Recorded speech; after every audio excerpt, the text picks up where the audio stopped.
ተመሳሳይ ሂስትሪ አለው ማለት ሰው ተመሳሳይ ዴስቲኒ ይኖረዋል ማለት አይደለም። ሰው ተመሳሳይ ዋጋ ከፍሏል ማለት ሰው ተመሳሳይ ችግር ውስጥ አልፏል ማለት ተመሳሳይ ዴስቲኒ ይኖረዋል ማለት አይደለም። ዴስቲኒያችሁን ዲተርማይን የሚያደርገው የናንተ ዲሲዥን ነው። ዛሬ ጸልይላችኋለሁ፣ እግዚአብሔር ወዳየላችሁ ዴስቲኒ የሚያገባ ዊዝደም ያገኛችኋል። አብርሃም ሲጨክን፣ አብርሃም ሲወስን እግዚአብሔር ከወንበሩ እግዚአብሔር ተነሳ። እግዚአብሔር ይላችሁ ለእግዚአብሔር የሚወስኑ ሰዎች፣ ለእግዚአብሔር ፕሮግራም የሚጨክኑ ሰዎች ሳይሳሱ ነገራቸውን ለእግዚአብሔር ሳክሪፋይ ለማድረግ የሚወስኑ ሰዎች እግዚአብሔርን የሚያስነሱት፣ እግዚአብሔርን የሚያንቀሳቀሱት፣ እግዚአብሔርን የሚገልጡ ያንተን ጭካኔ ያንተን ውሳኔ እየጠበቁ ያሉ ብዙ በረከቶች አሉ። ብዙ ብሌሲንጎች አሉ። ብዙ ሰክሰሶች በክርስቶስ ኢየሱስ ተለቀዋል። አንተ ብቻ የሚገርም ሌላው የሚሳሳለትን ጉዳይ አንተ ለመሰዋት አንተ ለመተው እግዚአብሔር ጋር ለመጨረስ ተስማማ እንጂ ለእግዚአብሔር ፕራዮሪቲ የሰጣችሁ ሰዎች ምቾታችሁን ልረፍ ሳትሉ ቆይ ትንሽ የሆነ ነገር ሳትሉ ተምራችሁ ገና ግራጁዌት እንዳደረጋችሁ ከዛ ከግራጁዌሽን ሰው በተማራችሁበት ትምህርት ስራ ይዞ በልቶ ሰርቶ ቤት ሰርቶ ምናምን ከዛ በኋላ አገለግላለሁ ብሎ ሲጠብቅ እናንተ የተማራችሁበትን ወረቀት ጓዳ አስቀምጣችሁ ወንጌል ለማገልገል ጥቁር መጽሐፍ ያነሳችሁ ሰዎች ከማን ወደ ኋላ የምትቀሩ ይመስላችኋል? እንደዚህ አይነት ዲሲዥን እግዚአብሔር ቤታችሁን እንዲሰራ የሚያንቀሳቅሰው እንደው በዘመናት መካከል አይቻለሁ። እግዚአብሔር ቤታቸውን የሰራላቸው ሰዎች አይቻለሁ።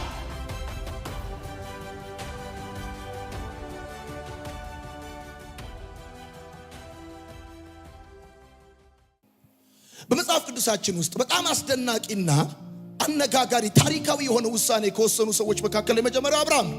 እንደምታውቁት እግዚአብሔር አብርሃምን ከዘመድ ከሀገር ከቤተሰቦች ተለይተ እኔ ወደማሳይ ምድር ውጣ ብሎ ሲለው አብርሃም እግዚአብሔርን አምኖ ወሰነ።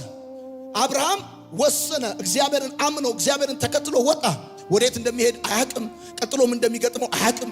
ሳይጠራጠር ሳያመነታ የእግዚአብሔርን ድምፅ ሰምቶ ወጣና እግዚአብሔርን ተከትሎት ሄደ።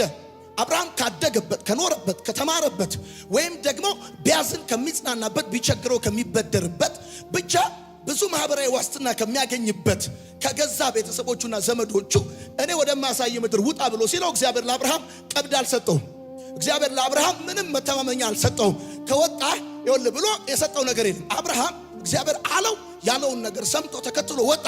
አሁን አንዳንዶቻችሁ እግዚአብሔር ካላችሁ 5 ዓመት 10 ዓመት 15 ዓመት ብሏቸዋል ነግሯቸዋል። ግን እስካሁን ድረስ የዛሬ 15 ዓመት በምትኖሩት አይነት ህይወት ውስጥ ነው እየኖራችሁ ያላችሁት። ለዚህ ደግሞ እግዚአብሔር ተጠያቂም አይደለም፣ ፓስተራችሁ ተጠያቂም አይደለም፣ ራሳችሁ ናችሁ የዚህ ተጠያቂነትን መውሰድ ያለባችሁ። ለምሳሌ አብርሃም ብቻ አይደለም ወስኖ እግዚአብሔርን ተከትሎ የወጣው። ሐዋርያት ራሳቸው ሁሉን ትተው ጌታን ለመከተል መወሰናቸውን መጽሐፍ ቅዱስ ላይ ታነባላችሁ።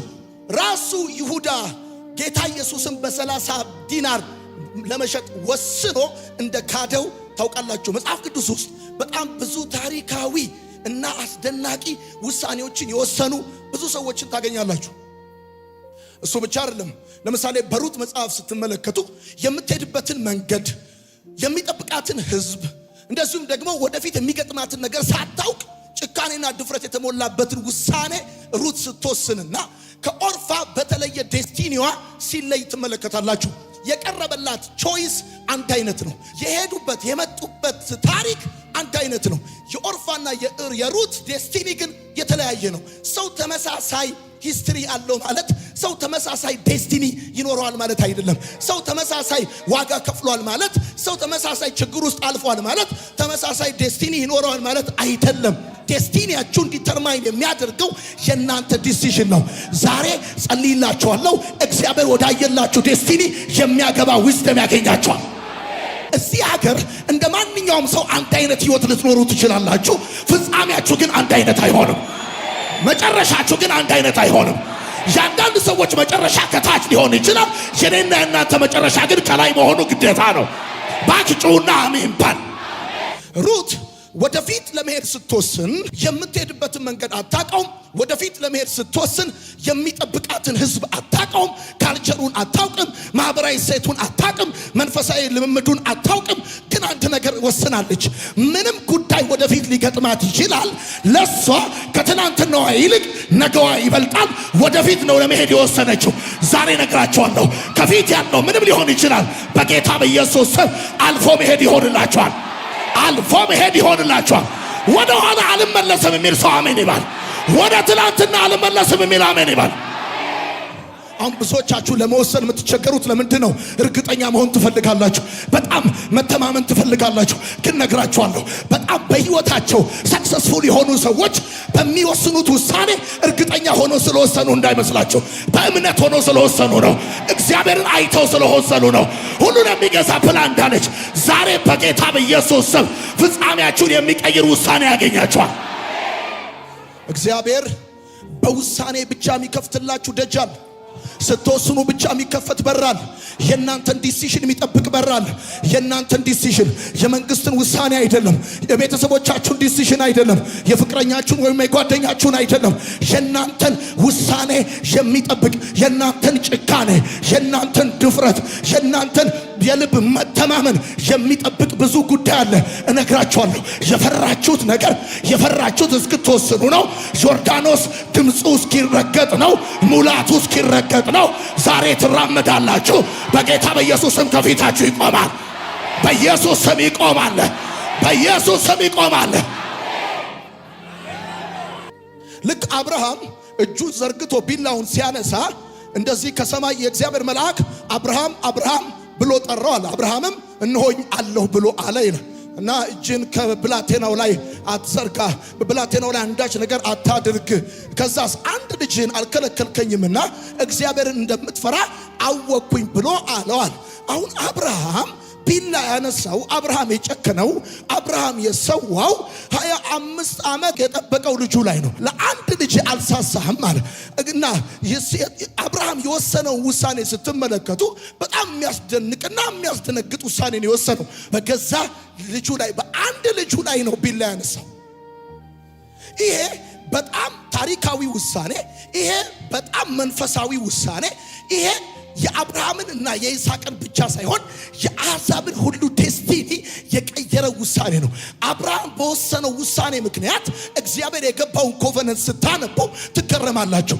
እንደውም አብርሃምን አለው ለአሕዛብ ሁሉ በረከት አደርጋለሁ። አንተ እዚህ ጋር የወሰንከው ውሳኔ የብዙ ትውልድን ዴስቲኒ፣ የብዙ ትውልድን ታሪክ የሚቀይር ነው። አንተ ጨክነሃል።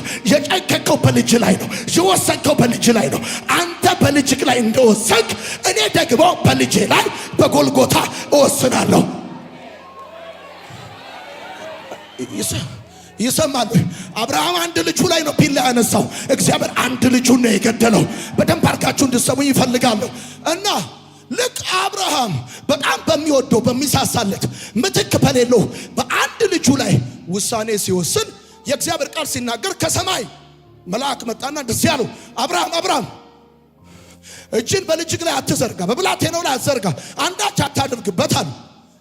የአብርሃም ውሳኔ ሁለት ውጤት አምጥቷል። ጻፉ። የአብርሃም ውሳኔ ሁለት ውጤቶች። የመጀመሪያው ሰው ሲወስንና ሲጨክን እግዚአብሔር ይነሳል። የመጀመሪያው የአብርሃም ውሳኔ እግዚአብሔርን ከዙፋኑ አስነሳው። እግዚአብሔርን ከዙፋኑ ቀሰቀሰው። አብርሃም የታላቅነቱ የበረከቱ በር ያ ውሳኔ ነበረ። አብርሃምን የብዙዎች አባት ያደረገ፣ አብርሃምን ለአሕዛብ እንዲተርፍ ያደረገው፣ እግዚአብሔርን ደግሞ ከዙፋኑ ያስነሳው፣ መልአኩን እንዲልክለት ያደረገው፣ ከሰማይ ድምፅ የመጣለት በዛ ውሳኔ አማካኝነት ነበረ።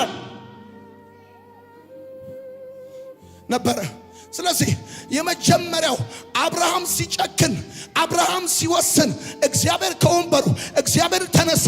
እግዚአብሔር ለእግዚአብሔር የሚወስኑ ሰዎች፣ ለእግዚአብሔር ፕሮግራም የሚጨክኑ ሰዎች ሳይሳሱ ነገራቸውን ለእግዚአብሔር ሳክሪፋይ ለማድረግ የሚወስኑ ሰዎች እግዚአብሔርን የሚያስነሱት፣ እግዚአብሔርን የሚያንቀሳቀሱት፣ እግዚአብሔርን የሚገልጡ እነዛ ሰዎች ናቸው። እሱ ብቻ አይደለም ወዳጆቼ፣ በአንድ ምዕራፍ ውስጥ ሁለት ጊዜ ነው አብርሃም ከመልአክ ድምፅ የሰማው። ከዛ ቀጠለና እንደዚህ አለ። ለሁለተኛ ጊዜ መልአኩ መጣና አብርሃም አብርሃም አለ። እነሆኝ አለ። እግዚአብሔር እንደዚህ ብሏል፣ በራሴም እያለሁ ብሏል። ከዛስ አበዛለሁ ብሏል። ዘር የጠላቶችን ደጅ ይወርሳል ብሏል። እባርካለሁ ብሏል። በራሴም እያለሁ አለ። ይኸውላችሁ የአብርሃም ውሳኔ እግዚአብሔርና አብርሃምን በኪዳን አስተሳሰራቸው። ልክ አብርሃም በልጁ ላይ ሲወስን እግዚአብሔር ደግሞ እንደዚህ አለ፣ በራሱ ማለ። ለአብርሃም ማለለት። እኔና አብርሃም ከዛሬ ጀምሮ ለዘላለም በኪዳን የተሳሰርነን አለ። ልክ ስትወስን እግዚአብሔር ካንተ ጋር በኪዳን ይተሳሰራል። ውሳኔ እግዚአብሔርን ካንተ ጋር ያስተሳስረዋል። ውሳኔ እግዚአብሔርን ካንተ ያፋታዋል። ውሳኔ እውነቴን የምነግርህ አንዳንድ የምትወስናቸው ውሳኔ እግዚአብሔር በልዩነት በአንተ ሕይወት ታሪክ ሊሰራ ታሪክ ሰሪ ሊያደርግ ቀንበር ሰባሪ ሊያደርግ ለብዙዎች አባት ሊያደርግ ዛሬ በጌታ በኢየሱስ ክርስቶስ እግዚአብሔርን ከእናንተ ጋር የሚያስተሳስር የውሳኔ መንፈስ ያገኛቸዋል። እግዚአብሔር እንደዚህ ያለው አብርሃምን ምያለሁ አለ። በራሴ ምያለሁ አለ። በራሴ ወይኔ ወይኔ ወይኔ በራሴ ነው የማልኩት አለ እግዚአብሔር። ምያለሁ አበዛለሁ። ከዛስ ዘር የጠላቶችን ደጅ ይወርሳል። ከዛስ እባርካለሁ አለ እግዚአብሔር። እባርካለሁ። ይሄንን ሁሉ ኮቨናንት እግዚአብሔር የገባለት አብርሃም ምንም ስላደረገ አይደለም፣ በልጁ ላይ ስለጨከነ ነው። የሆነ ነገር ላይ ስትጨክን፣ የሆነ ነገር ላይ ስትወስን እግዚአብሔርን ታንቀሳቅሰዋለህ፣ እግዚአብሔርን ታስነሳዋለህ፣ እግዚአብሔርን ከራስ ጋር ታስተሳስረዋለህ። ዲሲዥን ይሁን ውሳኔ መለኮትን ካንተ ጋር ማስተሳሰሪያ ነው። እግዚአብሔር ካንተ እንደዚህ ወስኗል። ለእግዚአብሔር ጨክነ አብርሃም ልጅ ላይ ጨክነ እግዚአብሔር እንደዚህ አትራብም፣ እባርካለሁ። ለኔ ብለህ ጨክነ አትራብም። አለመራብ ብቻ አይደለም፣ ለአሕዛብ ሁሉ አንተን ብቻ አይደለም ሌላም በአንተ ምክንያት እንዲባረክ አደርጋለሁ። ዛሬ ለእግዚአብሔር ትወስናለህ። በጌታ በኢየሱስ ስም ለብዙ ትውልድ ትተርፋለህ። ወይኔ ወይኔ እግዚአብሔር ከዚህ በፊት ስራ ለመስራት የሚወስነው እግዚአብሔር ከዚህ በፊት ስራ ለመስራት የሚመርጠው በኩር ጋር ነበር። ከዛ አንድ ጊዜ እንደዚህ ሆነ። ሙሴ እንደዚህ አለ፣ የእግዚአብሔር ወገን የሆነ ይለያል። ከዛስ ሌዊና ልጆቹ ተሰበሰቧል። ከዛ እግዚአብሔር እንደዚህ አለ፣ ከዚህ በፊት በኩር ነበር ለስራ የሚመርጠዋል፣ ካሁን በኋላ ሌዊ ለስራ ይመርጨዋል። ከዛ የእግዚአብሔር ቃል ሲናገር እንደዚህ ይላል፣ በመሪ በኋላ ፈተንከው፣ ስለ እናትና ስለ አባቱ አላየኸውም ላለ፣ ልጆቹንም ወንድሞቹንም ላላወቀ፣ ነገር ግን አቤቱ ሕግን ጠበቁ። በሌዊ ላይ የሚነሳ ወገቡን ውጋው። ሌዊ ርስቴ ነው። የሌዊ ርስት እግዚአብሔር ነው። ሌዊ ጆግራ የሌዊ ውሳኔ የሌዊ ጭካኔ የሆነ ዴስቲኒውን ሽፍት አደረገው።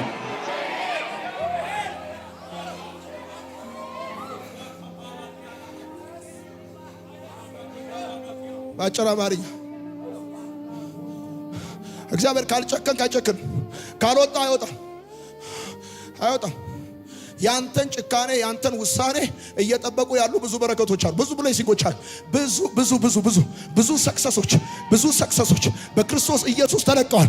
አንተ ብቻ የሚገርም ሌላው የሚሳሳለትን ጉዳይ አንተ ለመሰዋት አንተ ለመተው እግዚአብሔር ጋር ለመጨረስ ተስማማ እንጂ በራሴም እያለሁ ታውቃለህ። ውሳኔ እግዚአብሔር ካንተ ጋር እንዲተሳሰር እንደሚያደርገው እግዚአብሔር ካንተ ጋር እንዲቆለፍ እንደዚህ እንዲተሳሰር ያደርጋል። ማንም አይለያችሁም። ከዛ በኋላ መልአኩ ሁለተኛ ጊዜ መጣና እንደዚህ አለ፣ አብርሃም እግዚአብሔር እንደዚህ ብሏል፣ በራሴም እያለሁ ብሏል። በትምህርታችሁ ላይ የወሰናችሁ እግዚአብሔርን ለማገልገል፣ በእንጀራችሁ ላይ የወሰናችሁ ለእግዚአብሔር ለመኖር፣ ክብራችሁ ላይ የወሰናችሁ፣ ጥቅማችሁ ላይ የወሰናችሁ ሰዎች ይሄ ውሳኔያችሁ ተራ ሰው አድርጎ የሚያስቀራችሁ እንዳይመስላችሁ፣ መለኮትን ከእናንተ ጋር የሚያስተሳስር እንደሆነ ይሄ ውሳኔ እንኳን ከራሳችሁ አልፋችሁ ለሰው እንድትተርፉ የሚያደርጋችሁ እንደሆነ በእናንተ ውስጥ መለኮታዊ ዘር እየተዘራ እንደሆነ ዲቫይን ፕሮግራም እየተሰራ እንደሆነ ምናልባት ትምህርታችሁ ላይ ባትወስኑ ትምህርታችሁ ለራሳችሁ ብቻ ይጠቅም ይሆናል። ሰው በዲግሪው ራሱንና ቤተሰቡን ሊያበላ ይችላል። ሰው በቅባት ጉልበት ነው አገር ያበላው። ኤልሳ በበሬ ጉልበት ራሱንና ቤተሰቡን ሲያበላ በቅባት ጉልበት ግን አገር ነው ያበላው። እነግራችኋለሁ፣ ወስናችሁ ትምህርታችሁን አርዳችሁ፣ ክብራችሁን አርዳችሁ፣ ጥቅማችሁን አርዳችሁ፣ ብዙ ነገራችሁን ትታችሁ ለእግዚአብሔር እኖራለሁ፣ ልጅነቴን ለእግዚአብሔር፣ ዘመኔን ለእግዚአብሔር፣ ጉልበቴን ለእግዚአብሔር፣ ሀብቴን ለእግዚአብሔር ያላችሁ ሰዎች እግዚአብሔር እንደዚህ ይላችኋል፣ እኔ ከእናንተ ጋር እተሳሰራለሁ፣ እኔ ከእናንተ ጋር ተገብቻለሁ። ለእግዚአብሔር ለመሆን ማንም በማይጨክንበት ጉዳይ ላይ ስትጨክኑ ለስሙ ለመኖር ለክብሩ ለመኖር እሱን ካስደሰተው እሱን ከጠቀመው የራሳችሁን አግዱላችሁ የእግዚአብሔርን የሞላችሁ ሰዎች፣ የራሳችሁን ትታችሁ የእግዚአብሔርን ያነሳችሁ ሰዎች፣ ይሄ ውሳኔያችሁ የበረከት በር ነው። ተዝቆ የማያልቅ ለትውልድ የሚተላለፍ እናንተ እንኳን በልታችሁ የማትጨርሱት አንዱ የበረከት በር ውሳኔ ነው። ውሳኔ ነው። ሙሴን ዕብራውያን መጽሐፍ ውስጥ ያስገባው በፈርዖን ቤት ጮማና ጠጅ ላለመብላት የወሰነው ውሳኔ በሚገርም ሁኔታ ከእግዚአብሔር ሕዝብ ጋር መራብን መረጠ ተብሎ እንደተጻፈ የሕዝብ መሪ እንዳደረገው አስርቱን ትእዛዛት የተቀበለው የእግዚአብሔርን ጀርባ ያየው እግዚአብሔር ፊት ለፊት ለሚያናግረው ቁርበቱ በብርሃን የሚቀየር እግዚአብሔር ጥሎ አልጣለውም፣ ትቶ አልተውም። በምድረ በዳ እንደተንከራተተ አልቀረም። ግን ወሰነ። ምቾቱን ለመተው ወሰነ። ጥቅሙን ለመተው ወሰነ። ክብሩን ለመተው ወሰነ። የፈርዖን ልጅ ከመባል ከእስራኤል ሕዝብ ጋር መከራን ለመቀበል ወሰነ። ውሳኔ እግዚአብሔርን ከናንተ ጋር ያስተሳስረዋል። ሌላ ተጨማሪ ፕሮፌሲ፣ ሌላ ተጨማሪ ምንም መገለጥ ምናምን በማያስፈልገው ሁኔታ ልክ እናንተ ከነገጠዋ ጀምሮ አክሽን ስትሉ እግዚአብሔር ከሰማይ ሰራዊቱን ማዘዝ ይጀምራል። ያ እግዚአብሔር የነገራችሁ ትልቅ ህልም፣ ያ እግዚአብሔር የነገራችሁ ትልቅ ራእይ የሚጠብቀው የሀገሪቷን ጠቅላይ ሚኒስትር አይደለም፣ የእናንተን ውሳኔ ነው። መተው ያለባችሁን እስክትተው ነው። መጨከን ባለባችሁ ላይ እስክትጨክኑ ነው። መውጣት ካለባችሁ እስክትወጡ ነው። መለየት ካለባችሁ እስክትለዩ ነው። ያንን በጣም የሚያሳሳችሁን ነገር እስክትሰውት ነው። እስክታርዱት ነው የሚጠብቀው። ያ እናንተ በብቸኝነት በትንሹ ጓዳ ያያችሁ ትልቅ ራእይ ከመሆን የሚከለክለው ምንም የሰው ኃይል በዚህ ምድር የለም። የሚከለክለው አንድ ጉዳይ ብቻ ነው። እናንተ የምትሳሱለት የራሳችሁ ነገር ካለ ብቻ ነው። እግዚአብሔር ለራሳችሁ ካልሳሳችሁ እግዚአብሔር ለመስራት አይሳሳም፣ ለመስራት አይቆጠብም። ይገርማችኋል። በዛ ጊዜ የሚሰዋውን መስዋዕት እግዚአብሔር አዘጋጀለት። ያዘጋጃል። ዳዊት እግዚአብሔርን ቤት ሊሰራ ሲወስን፣ ዳዊት እግዚአብሔርን ቤት ሊሰራ ሲነሳ እግዚአብሔር የዳዊትን ቤት ሰራለት። እግዚአብሔር የዳዊትን ዙፋን ለዘላለም ሊያጸና ኮቨነንት የገባለት ልክ ከመከራ ልክ ከጦርነት ልክ ከውጣ ውረድና ከጫካ እንደመጣ ከምቾቱ ይልቅ ለእግዚአብሔር ቤት ፕራዮሪቲ ስለሰጠ ነው። ለእግዚአብሔር ፕራዮሪቲ የሰጣችሁ ሰዎች ምቾታችሁን ልረፍ ሳትሉ፣ ቆይ ትንሽ የሆነ ነገር ሳትሉ ተምራችሁ ገና ግራጁዌት እንዳደረጋችሁ ከዛ ከግራጁዌሽን ሰው በተማራችሁበት ትምህርት ስራ ይዞ በልቶ ሰርቶ ቤት ሰርቶ ምናምን ከዛ በኋላ አገለግላለሁ ብሎ ሲጠብቅ እናንተ የተማራችሁበትን ወረቀት ጓዳ አስቀምጣችሁ ወንጌል ለማገልገል ጥቁር መጽሐፍ ያነሳችሁ ሰዎች ከማን ወደ ኋላ የምትቀሩ ይመስላችኋል? እንደዚህ አይነት ዲሲዥን እግዚአብሔር ቤታችሁን እንዲሰራ የሚያንቀሳቅሰው እንደው በዘመናት መካከል አይቻለሁ። እግዚአብሔር ቤታቸውን የሰራላቸው ሰዎች አይቻል። ልዝናና አላልክም፣ ይመቸኝ አላልክም፣ ልረፍ አላልክም፣ ቤቴን ልስራ አልክ። እስቲ እናንተ ቤቱን ለመስራት ተነሱና እግዚአብሔር ቤታችሁን አይስራ። እስቲ እናንተ የእግዚአብሔርን ቤት ለማቆም ወስኑና እግዚአብሔር የእናንተ ቤት አያቁመው፣ ዙፋናችሁ መንግስታችሁን አያቁመው።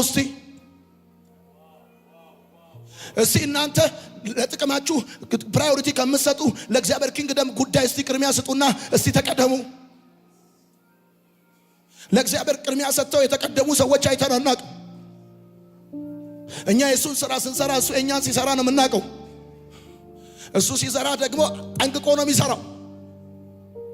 አሁን ብዙ ሰዎች እኮ ለማገልገል ይወስናሉ፣ ግን የሚያስቀጥል ነገር እንደሌለ ሲያዩ ይታጠፋሉ። በጣም ብዙ ሰዎች ለእግዚአብሔር ለመኖር እኮ ይፈልጋሉ፣ ግን የሚያዋጣ ነገር እንደሌለ ጉዳዩን፣ አየሩን፣ ደመናውን ሲያዩ ይታጠፋሉ። ሶስቱ የበረከት በሮች አንደኛው ውሳኔ ነው፣ ሁለተኛው በወሰንከው መጽናት ነው። ስትወስን ከውሳኔ ቀጥሎ የሚመጣው ነገር የማይመች ሊመስል ይችላል፣ የማያዋጣ ሊመስል ይችላል፣ ተስፋ የማይሰጥ ሊመስል ይችላል፣ ግራ የሚያጋባ ሊመስል ይችላል።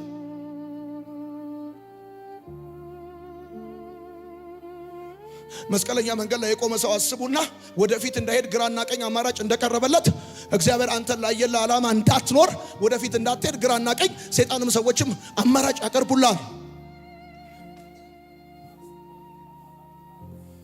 ወስን። መባረክ ከፈለክ ወስን። ለታየ ነገር ለመኖር ወስን። ለማገልገል ወስን። ለመለየት ወስን። እግዚአብሔርን ለማክበር ወስን። ለመቀጠል ወስን። ከዛ በወሰንከው ነገር ልክ እንደ ሩት ጽና። ወደፊት ሊያስቀጥል የሚችል በቂ ምክንያት ባይኖርም ወደ ኋላ ልመለስም አለች። ለማገልገል የሚያስችል በቂ አትሞስፌር ባይኖርም አገለግላለሁ ዘንድ፣ ሳገለግል የሚቀበለኝ ሰው ባይኖርም አገለግላለሁ ዘንድ፣ እንድቀጥል የማይፈልግ ሰው ቢበዛም እቀጥላለሁ። ያቀረብሽልኝ አሳማኝ ምክንያት ቢሆንም እኔ ግን አልመለስም አለች። አብርሃም ሳያመነታና ሳይጠራጠር ወዴት እንደሚሄድ ሳያውቅ እግዚአብሔርን ተከትሎ ወጣ። ሩት ልክ እንደ አብርሃም ሳታመነታና ሳትጠራጠር ወዴት እንደምትሄድ ሳታውቅ ኑኃሚንን ተከትላ ወጣች። ዘ ዲፍረንስ አብርሃም ሰምቶ የወጣው የእግዚአብሔርን ድምፅ ነው። ሩት ሰምታ የወጣችው ግን ተስፋ የቆረጠውንና ተስፋ የሚያስቆርጠውን የኑኃሚንን ድምፅ ነው። የእግዚአብሔር ድምፅ በራሱ ተስፋ አለው። የእግዚአብሔር ድምፅ በራሱ ሞገስ አለው። እኔ አብርሃም ተከትሎ ከወጣው ድምፅ ይልቅ ሩት ተከትላ የወጣችው ድምፅ በጣም ነው የገረመኝ። ሩት የምትሰማው ድምፅ ተስፋ የቆረጠ ድምፅ ነው። ሩት የምትሰማው ድምፅ ተስፋ የሚያስቆርጥ ድምፅ ነው። አንዳንድ ጊዜ ስሙ ይልንገራችሁ፣ የምትወስኑት ተስፋ ያለው ድምፅ ሰምታችሁ ነው። ተስፋ በሌለው ድምፅ ውስጥ የምትወስኑትን ውሳኔ ትጠራጠሩታላችሁ። እግዚአብሔር ከአንዳንድ ሁኔታችሁ አውጥቶ ወደ በረከት ሊያስገባችሁ ሲፈልግ እናንተን የሚጎትታችሁ በጣም ብዙ ጊዜ ተስፋ ባለው ድምፅ ሳይሆን ተስፋ በሌለው ድምፅ፣ ተስፋ በቆረጠ ሰው ድምፅ። አንዳንድ ጊዜ ለእናንተ ትንቢት የነገሯችሁ መልእክት የነገሯችሁ ሰዎች ራሳቸውም ተስፋ ቆርጠው ድምፃቸውም ተስፋ የሚያስቆርጥ ነው። ለእናንተ ግን የሚነግሯችሁ ነገር በጣም የሚገርም ነው። ምን አይነት ድምፅ ነው የሚሰማችሁ? ምን አይነት ድምፅ ትሰማላችሁ? ልትቀጥሉ ስታስቡ ምን አይነት ድምፅ ነው የምትሰሙት? ልታገለግሉ ስታስቡ ምን አይነት ድምፅ ነው የምትሰሙት? በኑሯችሁ ላይ፣ በትዳራችሁ ላይ፣ በአገልግሎታችሁ ላይ ምን አይነት ድምፅ ነው የምትሰሙት? በአገልግሎታችሁ ላይ፣ በጥሪያችሁ ላይ ተስፋ የሚሰጥ ወይስ ተስፋ የሚያስቆርጥ? ተስፋ ያጣችሁ ሲመስላችሁ፣ አካባቢያችሁ በጠቅላላ ባዶ የሆነ ሲመስላችሁ፣ የዛን ጊዜ በፍጹም በስሜታዊነት እንዳትወስኑ፣ በጠለቀ መንፈሳዊነት፣ በተረጋጋ መንፈሳዊነት እግዚአብሔር ላይ ባላችሁ እምነት ወስኑ። እነዚህ ሶስት ነገሮች በጣም መሰረታዊ ናቸው። አንደኛው ውሳኔ፣ ሁለተኛው በውሳኔ መጽናት። ሰዎች 3 ወር 3 ዓመት ሞክረው ብዙ ነገር ትተዋል። ተስፋ ሰጪ ድምፅ እየሰማችሁ ካልሆነ የእግዚአብሔር ነገር በእናንተ ህይወት እየመጣ አይደለም ማለት አይደለም። አንዳንድ ሰዎች ወደ ግሬት ዴስቲኒ ተስፋ በማይሰጥ ድምፅ አማካኝነት ወጥተው ሄደዋል። ወስኑ። እግዚአብሔር ከውሳኔያችሁ ጋር ይሰራል። በቃ እለያለሁ ካልክ አብሮ ይሰራል። በቃ እግዚአብሔር ልዩ ቅባት ነው የሚቀባራ። እተውልሃለሁ ጌታ ሆይ ካልከው አይተውህም ለዘላለም። አሜን ነው።